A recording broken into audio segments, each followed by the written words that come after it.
a national issue, it is also a cross-border challenge as air pollution knows no borders. It is fueled by industrial emissions, crop burning and vehicular pollution affecting millions across South Asia. We cannot fight this battle alone.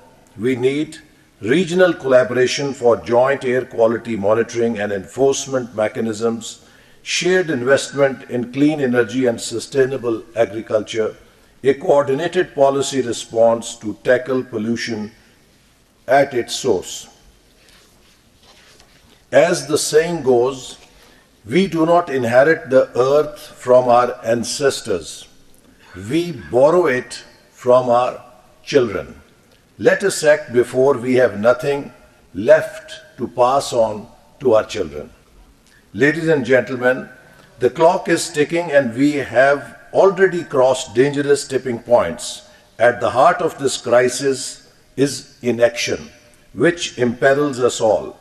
Pakistan has developed strong policy frameworks, including the National Climate Change Policy, the National Adaptation Plan, our nationally determined contributions. However, frameworks alone are not enough. Policies must translate into bold, decisive and sustained action. Recognizing this, our government has prioritized strengthening governance through the Pakistan Climate Change Authority to enhance policy execution, reviving upscaling Green Pakistan and allocating $1 billion through the Public Sector Development Program for environmental sustainability, introducing policy guidelines for trading in carbon markets, engaging private finance in climate action, and launching Green Tech Hub, a platform fostering innovation and collaboration in climate resilience. As Ban Ki-moon, former Secretary General of UN, rightly said, we are the first generation to feel the impact of climate change and the last generation that can do something about it. We cannot afford delay. Our government views climate change as a core developmental challenge, which is why it is one of the 5 fundamental pillars of Udan Pakistan program, our homegrown economic transformation plan. Under Udan Pakistan's environment and climate change agenda, we are focused on 1. Clean air and smog control, phasing out high-emission fuels and promoting electric vehicles, expanding mass transit systems to reduce urban pollution, strengthening regional cooperation on air quality management. 2. Water conservation and climate-resilient agriculture, investing in efficient irrigation systems and water recycling technologies, promoting climate-smart agriculture to minimize crop burning and soil degradation. 3. Afforestation and green urban development, expanding urban forests and green belts in major cities, enforcing zero deforestation policies to protect Pakistan's natural ecosystems. 4. Renewable energy and green industry, accelerating the transition to solar, wind and hydroelectric power, implementing strict emissions regulations for industries and incentivizing green technologies. And 5. Disaster preparedness and climate adaptation, strengthening early warning systems for floods and heat waves and building climate resilient infrastructure in vulnerable areas. Ladies and gentlemen, our commitment is clear. We do not see climate action as an obligation. We see it as an opportunity to create green jobs, clean energy, and a healthier future for all Pakistanis.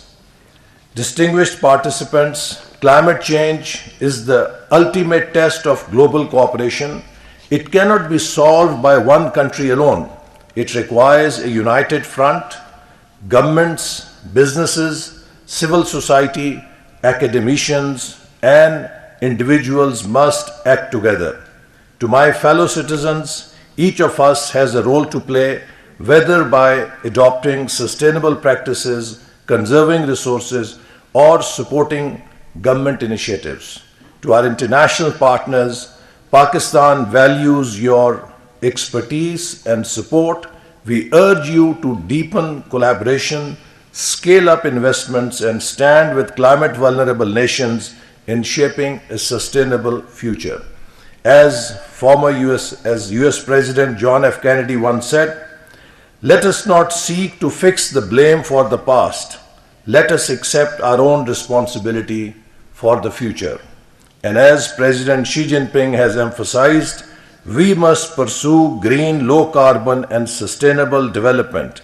Clear waters and blue skies should no longer be a luxury, but a fundamental right for all. We cannot wait for others to take the lead. Pakistan must take the lead by example. Breathe life into a better future. Excellencies, ladies and gentlemen, imagine a world where the air is pure, the rivers flow freely, and our forests thrive. Imagine a future where our children can play without the fear of heat waves, floods, or toxic air. This is the future we must fight for. This is the world we must breathe into existence. Let Breathe Pakistan be more than a conference. Let it be a resounding call to action for a cleaner, greener, and more resilient Pakistan. Pakistan Zindabad. Thank you for your thoughts, Ahsan Iqbal Sahab. We would now like to invite Mr. Muhammad Yahya, UN Resident and Humanitarian Coordinator, to share his thoughts.